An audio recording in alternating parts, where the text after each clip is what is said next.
So nag-charge naman tayo ng Freon ngayon dito sa ano to, sa Vermosa, yung bagong subdivision dito. Ayan ang ating kinakargahan na 2.5 HP.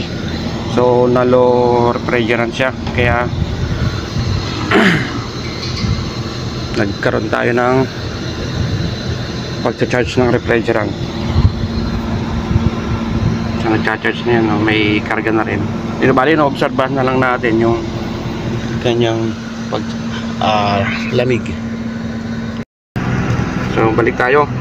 Pero ito okay na ito, itong sina-charge natin. Dito yan sa isang subdivision.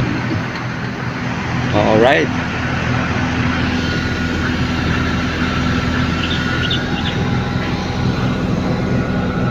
Ito na yung na-repair natin na wala siyang lamig na aircon.